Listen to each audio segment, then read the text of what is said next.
Hello everyone, I hope you all are doing great. We heartily welcome you all to our YouTube channel CAD CA Master. If you enjoy what you see, hit the subscribe button and turn on the notifications so you never miss an upload. In this session, I'll be taking you through the finite element methods, where we're gonna just go through the basics of FEA and the agenda you could able to see here. So we'll see the history of the FEM and what exactly the finite element analysis does mean, and finally we'll see what exactly we are going to do to deal with the finite element formulation. So the brief discussions and the theory part of it, we're gonna have a look on it. Yeah, well, let's get started with this. Okay, so when it comes to the history of FEA, so in 1956, so there was a publication which was done by Turner, that is the paper Stiffness and Deflection Analysis of the Complex Structures. Okay, so this has been done by Klug, Martin and Tuff as well. Well, so this particular period, we call it as the birth of current finite element methods. Okay, so after this, during 1960s, the Rayleigh Klug coined the term that is finite element. Yeah, and during this period itself, we have the program called Nastran, which was invented. Yeah, so now the very important thing is the current approach. So this approach is known as revolutionary, we can call it, because in the finite element analysis, what it does is, so it divides the domain into the finite triangular subregions to solve the second order elliptical partial differential equations, so which arises from the problem of torsion of a cylinder. Okay, so when it comes to current, he did the same thing. So why we call it as a revolutionary? This has helped a lot to define the partial differential equations, which was developed by Lord Rayleigh, Ritz and the Galerkin. Okay, so this partial differential equations are solely developed by these people, and we have the equations based on these names, Rayleigh's method and the Galerkin's method and all. Okay, that we're gonna see later on. Well, so after this, there is a rigorous mathematical basis to finite element method was provided in 1973 with the publication by Gilbert Strang and George Fix. So this was the publication which helped us to just grab all the details about the finite element methods. Yeah, and finally, then after this, we have the generalized numerical modeling methods, so which helped us to deal with all the physical systems or wide variety of engineering disciplines like the structural analysis and the electromagnetism, heat transfer and the fluid dynamics. So this is all about the brief history of the FEM. Okay, so these images you could see, this is just for a reference. There is no significance of this one, so this is solely for educational purpose. Yeah, well, so now we'll have a look into what exactly this finite element analysis does be. Before getting into this, so there is a slight confusion between FEA and FEM, the finite element analysis and the finite element methods. Actually speaking, these two are similar. Okay, when it comes to the generalized terminologies, we take it as FEA, finite element analysis. So when it comes to more diplomatic or more mathematical equations and all, if you're going to deal with, so people like the C analyst and all, we call the term finite element methods. Yeah, so this is just there is no much confusion, both are same. Yeah, well, now So what is this finite element analysis or finite element methods? So this is just a method which is helped us to solve the problems which are related to structural analysis, dynamics, vibration, flow, and the heat transfer. Okay.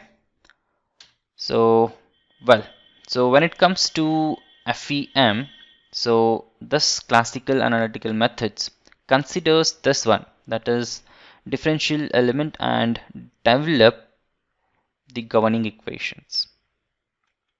So which is in the form of the partial differential equations, the very important thing. So these equations are explained in the later sessions. So yeah. Now when it comes to real life problems, it is very difficult to obtain the exact solutions uh, to these equations in the view of the complex geometry and the boundary conditions. Yeah. So if you are going to convert the real life problems into the mathematical equations and all, so due to the complex geometry and the boundary conditions, it is often difficult to obtain the solution for them. So this particular finite element method, so which will help us to simplify as a method of finding the approximate solutions for these partial differential equations, and which will help us to transform the partial differential equations into the algebraic equations later on, which will be solved to get the results or the desirable results like the stress hotspots, stress singularities, stress strain results, displacements, factor of safeties, okay, the explicit results, the crash, everything, okay, the buckling and the fatigue analysis. Yeah. So this is about the finite element analysis. Well, now we'll have a deep dive into the finite element formulation. So what are the steps we follow to formulate the FEM or the particular problem, how we're gonna solve it in the form of the FEM that we're gonna have it, look on it. Well, okay, the first thing what we do is we take a problem, okay, to define a solution for that we consider the field variables, okay. So to satisfy both the boundary conditions and the differential equations, we begin with the assumed trail solutions, okay. The trail solution is chosen such that the boundary conditions are satisfied.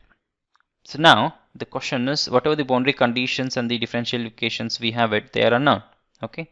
We need to get the boundary conditions, let's say the force or the displacement or the fixtures we need to consider. The initial boundary conditions we need to define it 0, okay. So with this we're gonna just define these things, and we take the trail solution, that is the polynomial equations, and we try to solve them, okay. This is the first step. These trail solution assumed in general does not satisfy the differential equations exactly, and they leaves a domain residual defined as the error in satisfying the differential equation. So this is very important. So there is a residual, okay, so which will be just left as error. So you won't get exact solutions with respect to the FEM, okay. So now to satisfy this one, so we take this residual, domain residual into account, okay, and we try to set it to 0 and solve the partial differential equations that we're gonna see later. Yeah. Okay. So in general, domain residual varies from point to point within the domain, cannot be exactly reduced to 0 everywhere. If you consider this model, so we have the elements and nodes. So each and every node should be defined to 0. The residual should be defined to 0, which is quite difficult. So what we do, we use the weighted sum of the residuals, okay, and then we try to solve it complete as a domain. We take it as a domain and we try to render it as a 0, and then we try to get the results as approximations. So this is very important point, okay. Well, so after this we try to discretize this model into the elements, yeah, so that is known as the meshing. and then we use the several piecewise continuous tail functions to solve it. Now, so these tail functions used in each segment, that is each element we take it, right? So these elements are known as the shape functions. Now people get confused what exactly this shape function is. Even during my engineering, my graduation, I just known this term. What is the shape function? Just a shape function, that's all. How it is related to mesh, I didn't know. Okay. Now when it comes to analyze this particular shape functions now, so you can see these are the few of the 1D elements, 2D elements, and shell and the 3D elements. So we simply call these as the shape functions when it comes to analysis. So let's say if you're going to do the 3D solid component analysis like this static stress analysis and all, we mesh it in the form of the quad elements. So we can take these, okay, hexa elements. So we mesh them. So we normally call them as shape functions. So what exactly these does is, so these define in the form of interpolation functions. So okay, to use the interpolate the value of the field variable at interior point within the element. Let's say if I consider this as a shape function, these are the points, okay, these are the nodes we call it, okay. So on this particular point we use the interpolation function, okay. So there we extract the partial differential equation results in the form of displacement, and then we take into the further steps. So very important, okay. So these are the commonly used finite element analysis elements, okay, 1D elements. So if you consider this particular point which has 6 degrees of freedom, okay, when it comes to these 3D elements, we have for each and every element we have the 3 degrees of freedom, okay, no rotation for this. Well, so coming to the next slide, once we have these all the shape function defined, what we do is the weighted sum of the domain residual is computed for each element.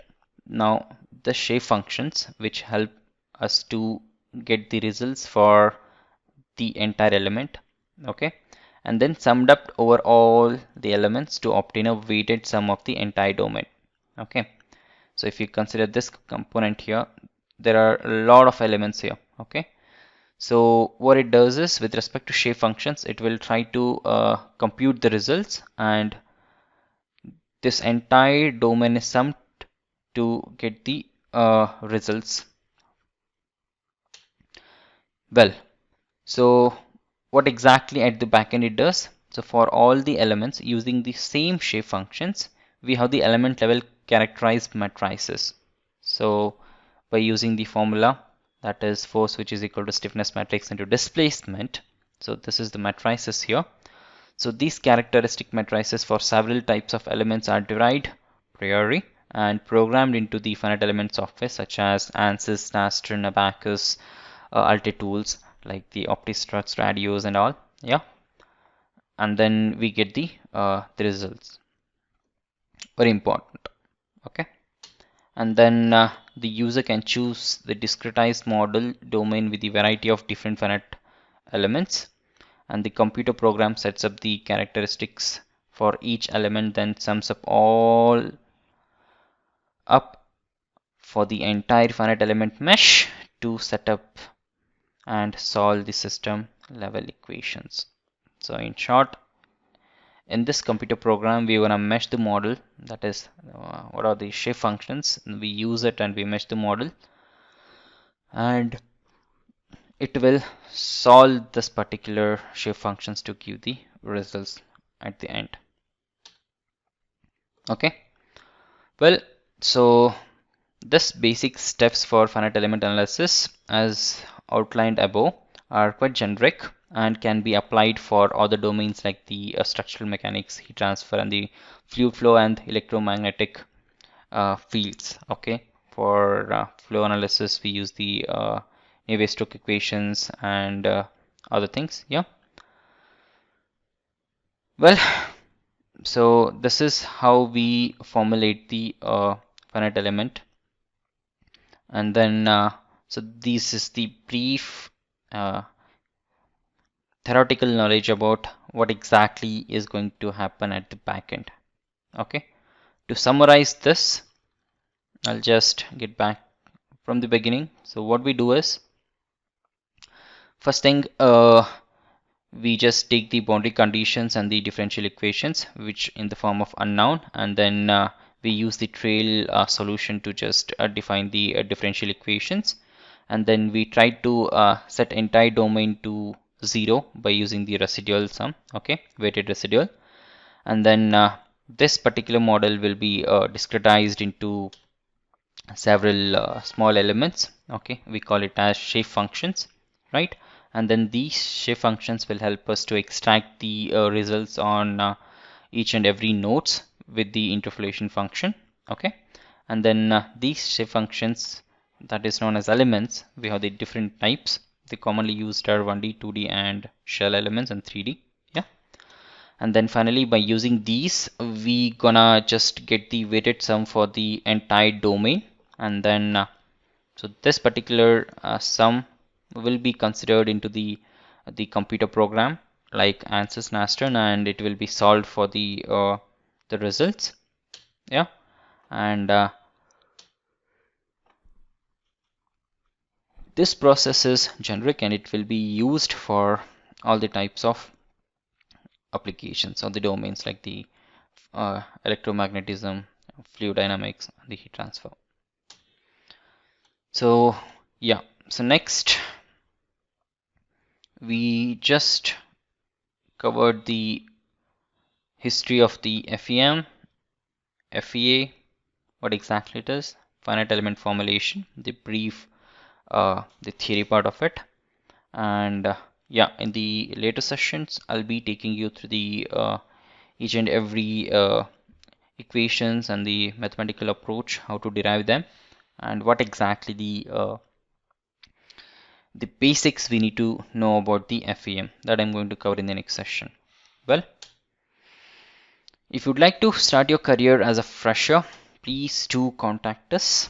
Yeah, we'll help you to train you on the basics of FEA and FEM, and if you'd like to learn the tools also, we're gonna help you to learn the tools as well. So please do contact us if you're looking for any kinds of trainings or supports.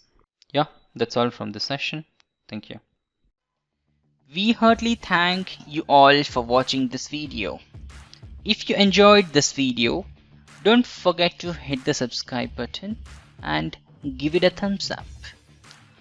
Follow us on Facebook, LinkedIn and Instagram for behind the scenes content and the updates. Stay curious, stay awesome, and see you again in the next video.